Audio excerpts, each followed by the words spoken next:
Welcome to MJ Hobby Corner, and this is our mission for turn number 2. Look at that table, everybody. Pretty cool. Here is the site, the ancient site with an alien constructions in the center of the table there. And I just want to say that this mission normally you play with the interior of a building, but we decided on doing the exterior portion, so that's what we're going to do for this mission. All right, in future missions, future delve missions, that's what we will do. We'll set up an interior of a building and play that way. All right, so as I said, this is a delve mission. That is the mission we chose. We have a forest of megaflora right there.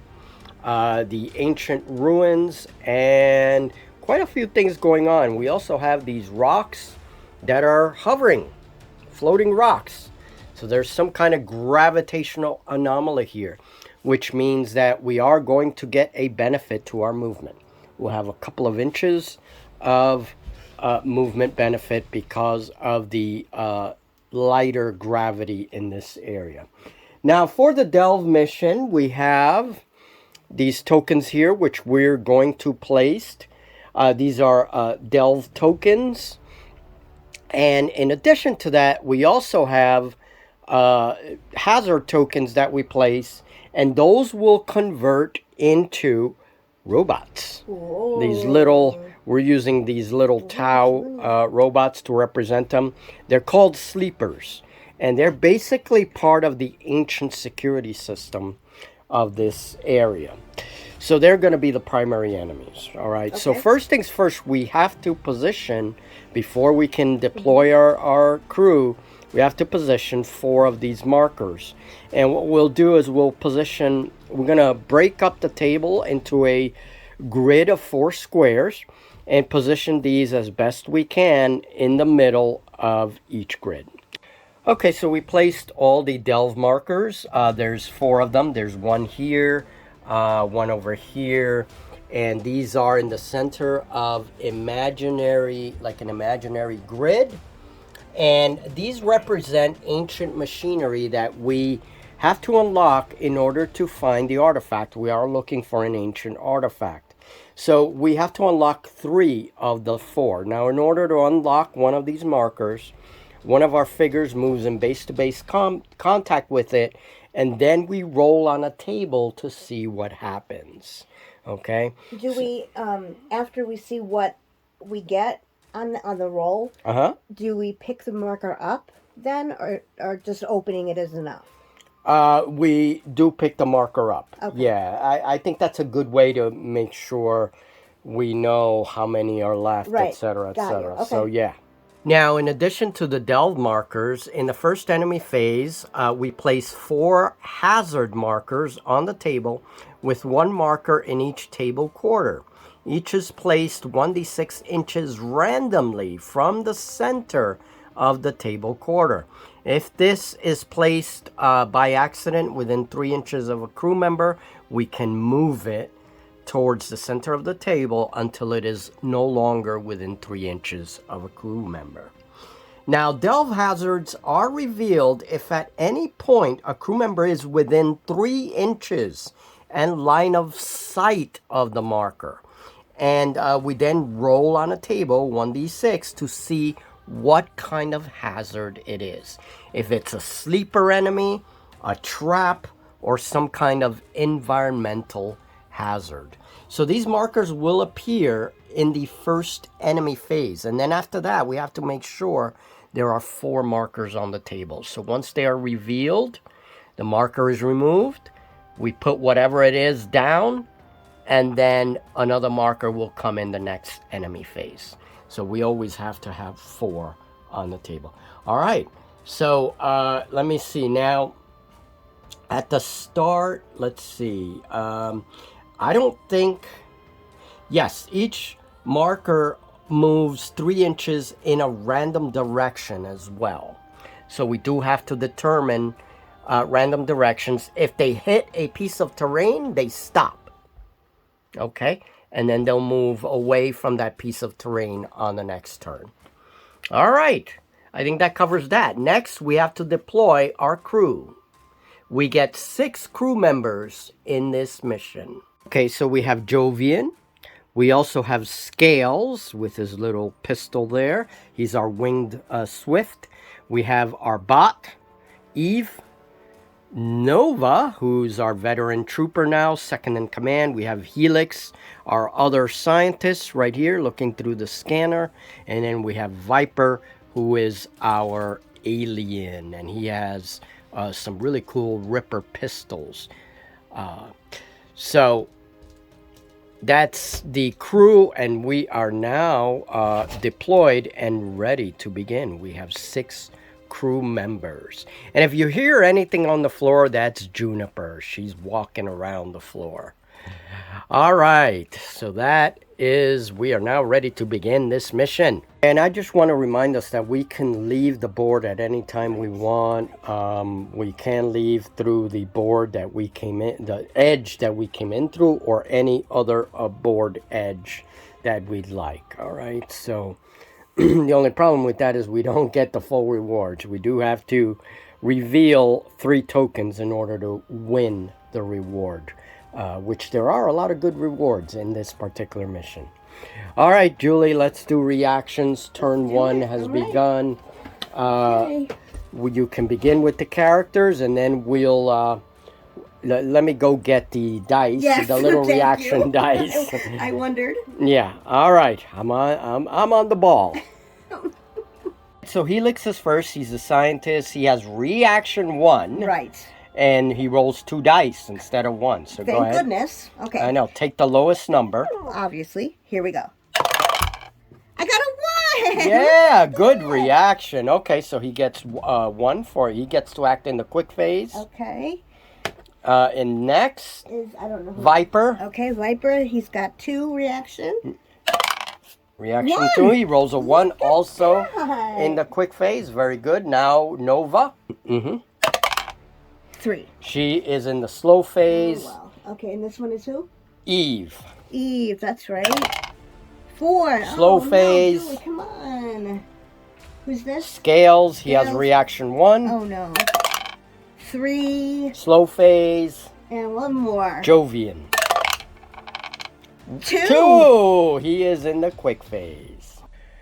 All right, so Viper moves first. He moves an extra 2 inches because of the scenario, the gravity anomaly here. So he moves an extra 2 inches. Love that. And that is a house rule, of course. And then she also dashed. Right. So that put her right onto the first marker. All right, so he can't. I was wrong. He can't. He has to do an interact action in order to unlock the token. So he has to stay there because he dashed. So next turn, he'll hopefully be able to unlock that. All right, moving on. Quick phase is now over. We have Jovian, who moved up here with his rifle. And he's close to one of the markers, one of the machinery markers. We then have Helix, who moved right next to the precursor alien. So it looks like he may be going for that marker out there. Maybe? Maybe? I don't know. Maybe. What do you think? Yeah, he is definitely. We're trying to get everybody here to take markers and accomplish the mission. Absolutely. And then now, after the enemy phase, then these miniatures here get to move. Right. They move in the slow phase. Yep. All right, enemy phase. Third one. Just roll the dice. 1 inch from the center. I'm going to use these markers as sort of guides, and we just put it an inch in a random direction. If you can roll, give me a d10. So 6. in that direction. Oh, okay, right, in that direction. Right. So, oh, he's going to be close to Jovian right there. All right, so now we're going to do the other 3 enemy markers. So what we're doing is we roll a d6. This is considered the center of the grid. We roll a d6 to see how many inches from the center, and then we roll a d10, and the point of the d10 tells us the direction that they appear in. Okay. All hazard markers are placed. So we have 1 there, There it is right here. We have another here. So that one actually, Jovian, he's close to a couple of those markers. This one's going to be identified in just a minute. We have one here in the woods right by this unidentified platform. And then we have one all the way up here on the left-hand corner of the board. Okay, so all enemy markers are placed. Roll a d6 on the identifying table. Okay. And I'll tell you what that is. 1. 1 through 2. Enemy. Place a sleeper figure. Uh-oh. The sleeper will immediately fire its weapon. Oh, man. Well, at least that's the only enemy. All right, we're going to place a sleeper. One of these hovering robots right there. Remove the marker. And now that sleeper is going to fire on Jovian. Okay, so that sleeper is within 6 inches of Jovian. And Jovian, we're going to consider him in the open. So that the sleeper needs a 3. He fires 1 shot. Let's see what kind of weapon he has. Roll a d6 again. 4. All right, he has a beam weapon. Range 12 inches, 1 shot, damage 1. Oh, crap. So he gets a +1 damage. These guys do have toughness 4. Okay, fire, and let's see what happens. Roll. 6. Oh, shoot. He does hit. And now roll for toughness roll. Yeah. Now. 6. Oh, damn. He takes damage. Hold on. Here we are, and Jovian is eliminated right in the enemy phase. We don't know if he's dead yet. He's just eliminated because the number was well above the toughness of the figure, and so that's it. He doesn't have any armor or anything. Oh boy, first figure down. Yeah. So that ends the enemy phase. In the next enemy phase, the markers will move. So now we go to the slow phase. That was it. We only had one sleeper pop up this turn. Okay, so slow phase now. We have Eve. We have Scales and Nova. All right, let's go. All right, let's do Nova. Nova is going to move. Now she can move an extra 2 inches because of the gravity anomaly. So it's 8? And then if you're dashing, it's 8, but she can't do anything else if you dash. Well, she's not going to be able to do anything else anyway. Well, if she moves her regular move, right, she would move 6 inches and have 1 action to interact. Okay. But if she can't interact with anything, then you might as well dash. Oh, that's what I'm saying. Correct. Okay, so Nova is moving, and I think she comes in. Oh, that in the enemy phase, that's going to be revealed. Okay. Oh, wait, no, line of sight in 3 inches. That's right. That's right. She has to get within 3 inches. Right. Wow, that's close, man. Should I not That's have done close. That? No, I'm just saying it's very close to get to the enemy to reveal This is the marker I'm looking for. That is the marker. That is the machinery. Right. Correct. That's what I want. But I have to, I mean, that's in the middle, so. Yeah, he's going to be in the way for sure. We'll see if he moves next turn. Let's move her reaction dice right there. All right. Now, who do you want to move? I guess Eve. All right, move Eve. Yep. I'd say go this way. This way? But it's up to you, whatever you want. Yeah, I think that's good. All right, so 8, because she can't do anything else anyway. Okay. And it is a robot. We don't know if it's a she. Yeah, but her name is Eve. So right, we call it Eve. All right. Now, Eve can fire. Eve has line of sight. Oh. Eve can fire on the sleeper. It has a shotgun equivalent. Let's do it. So Eve moved into position. Yeah. Eve did not dash, and so they have 1 action. Correct. Now, that is not within... how many inches was that? I don't know, like 10 inches. Okay, it's like 10 inches. So it's not within 6 inches then. No, all right. It's like... So... What is this? It's greater like than 6 inches, but out in the open. Yep, target is in the open. So that's going to be a 5. So Eve has combat +1.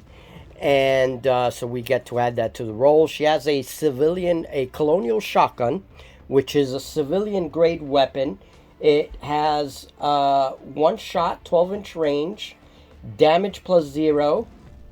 But if she rolls a 6, it counts as 2 hits. All right, okay, roll the dice. Lucky ducky dice. 5 plus 1 is 6. All right, but that's not a natural 6. No, it's not. So. That lucky ducky dice wasn't so lucky. Lucky ducky dice isn't very lucky. No. All right, so it is now stunned. Very good. All right. Look. All right, so Scales is moving using the benefit from the anomaly. And our little lizard man is going to fire. Little lizard man with big gun. Always love little lizard men with big guns. Okay. Gotta love the big gun. All right. All right, now, Scales is, measure it up. What's the distance? Is he within 6 inches? I do not believe so, but let's see. He might be because Eve was farther away. Well, yeah, he is. Yeah, and it's to the base, so he is within 6 inches out in the open. 3 plus. All right, toughness 4. Now let me see. Does Scales have anything of interest? No, he does not. He just has the colony shotgun. Okay, so go ahead. +1? +1 combat. Let me see. Does he have +1 combat? +0 combat. Oh, no. What about the weapon? He's a scout. The weapon, it's a shotgun. So 1 shot, 12-inch range. And if you roll a 6, it counts as 2 hits. Okay, but no additional mods. No additional mods. All right, here we go. 3 plus. We're trying the lucky ducky dice again, people. Let's see. 3 plus. No. Yeah, that's a hit. Okay. That's for anything. The sleeper robot gets a 6 plus save. So go ahead and roll that. So 6 plus save. So if I roll under, then the hit is good. If you roll a 6, it's not. Right. 5. Oh, lucky. Yeah. Lucky. All right, so the hit counts. I'll do the toughness. Toughness 4. I'm doing a different one this time. 3. Okay. That is, he has no other benefits, so he is stunned. Oh, wait a minute, because he was stunned. So that is cumulative. Right. Yeah. All right, so it gets another stun marker. If it gets 1 more, it is out of the table. Enemies do get to move or attack when stunned. So that sucks. That does suck. All right, so that ended Scales. Nobody else gets to move. That ends the slow phase. Ends turn 1. We now go to turn 2, reaction phase. Dun, dun, dun, dun. All right, there's a view of the table. So this is turn 2. We're going to begin to summarize the game so that we can focus on what's going on, and we'll put up the important events as they turn up. So we're now going into the reaction phase of turn 2, and I'll just turn on the camera when we think there's something important. All right. Now, one thing I want to say is about our scouts. We have little Scales is a scout. Mm-hmm. Scouts in this game can choose to move and take an action, or take an action and then move, which is something you don't have in 5 parsecs from home. Usually you always move and then you take an action like shooting. In this case, he can take an action like shooting and then move. That's only a scout ability. So that's something pretty cool.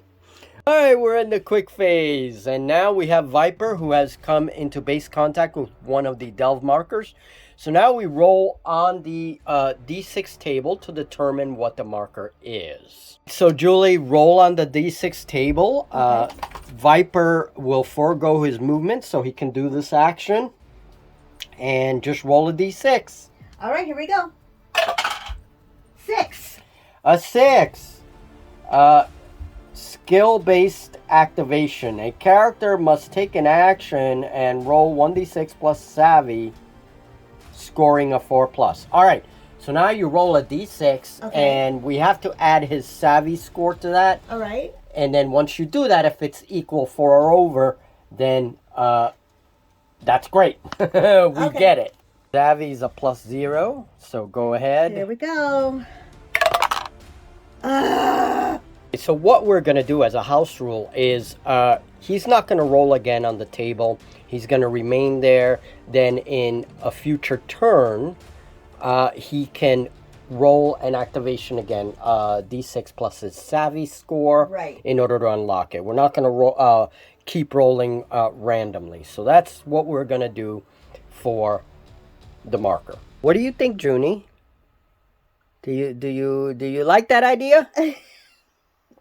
I don't think she does. Sure. She's not sure. All right, it is now the creature phase. And first and foremost, there is Viper, who's trying to figure out that machine there, trying to figure out the location of this artifact with that machine. We have Helix, who is now going to move in the slow phase.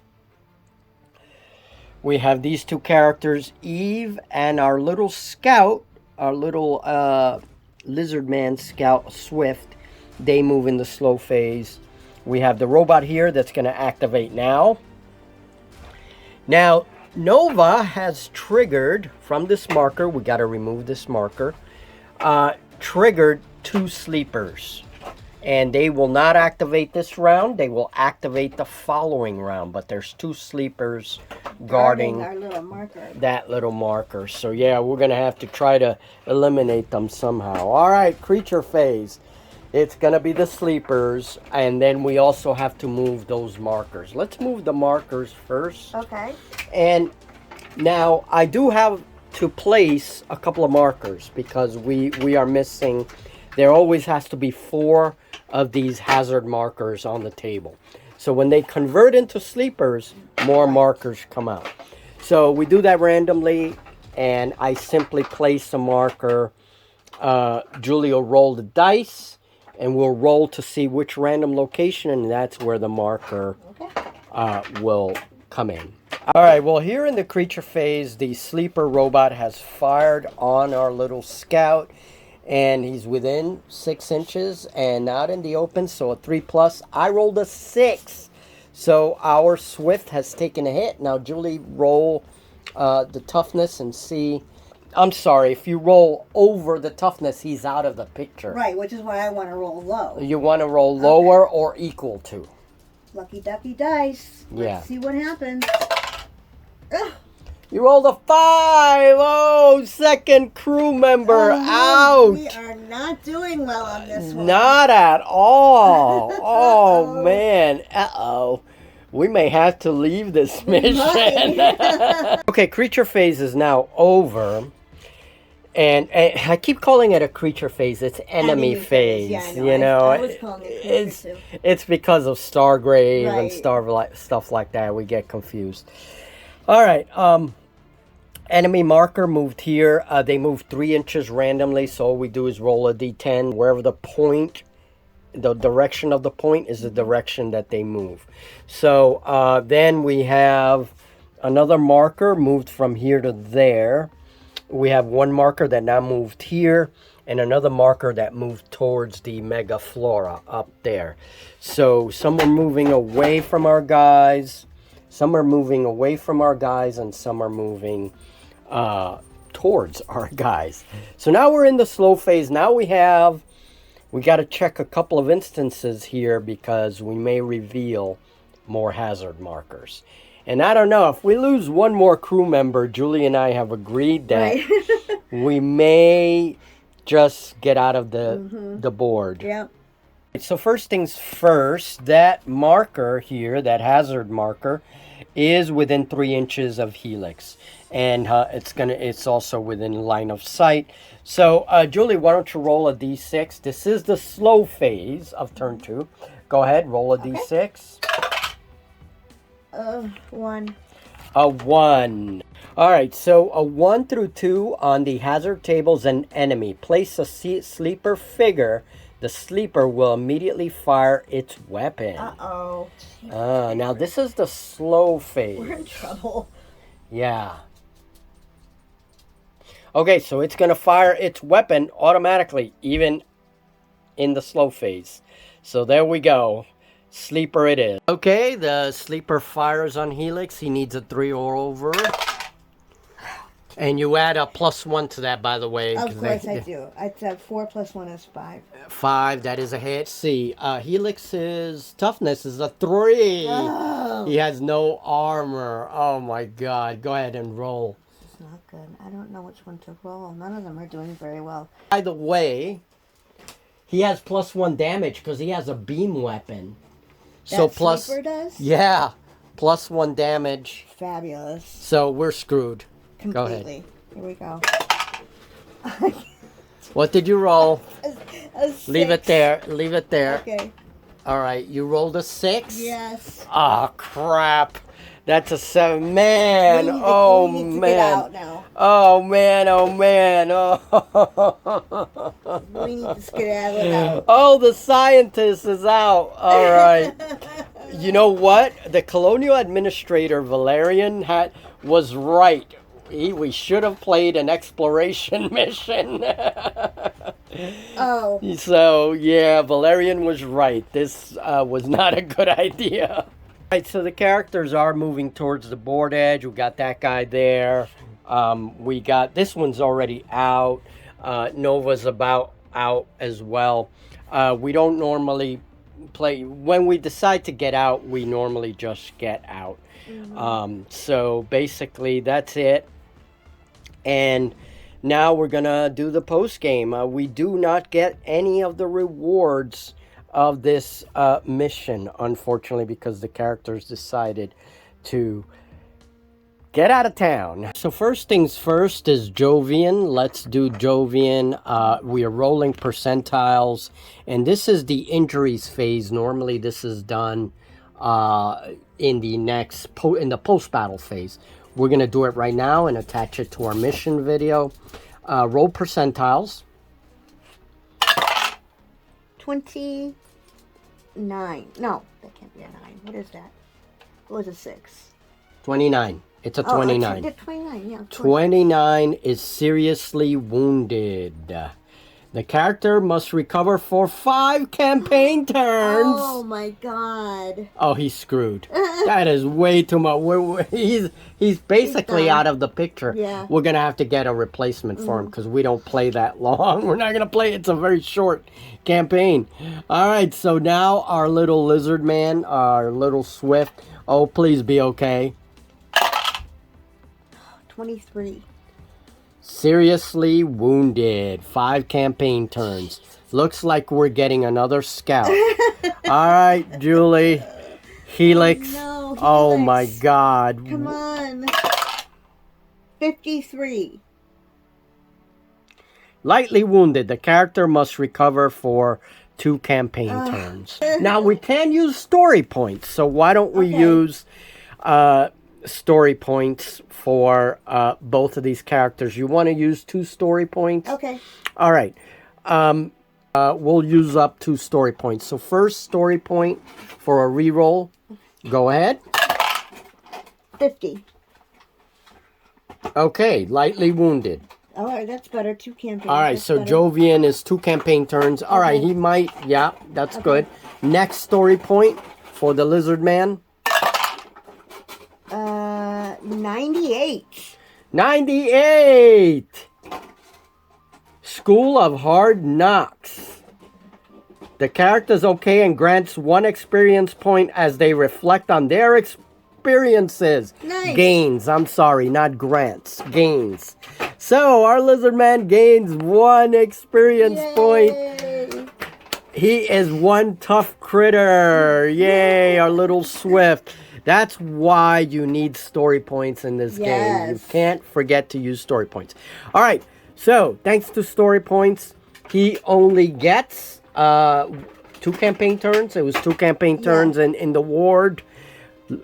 Our lizard man is fine. Good. And the other one is 2 campaign turns as well. Okay. Unless we use a story point. Do you want to use a story point? Then it's going to be 3. I don't think And if we need them for something else, we may not have them. And it might not end up any better than it is. So exactly. Yeah, because you have to keep the other result. Right. So there is a catch. And we may need story points for other things. All right, so that's it. That is our post-injury. Not so good with this mission. No. I think Nova and Helix are going to get some crap from the administrators, especially Valerian.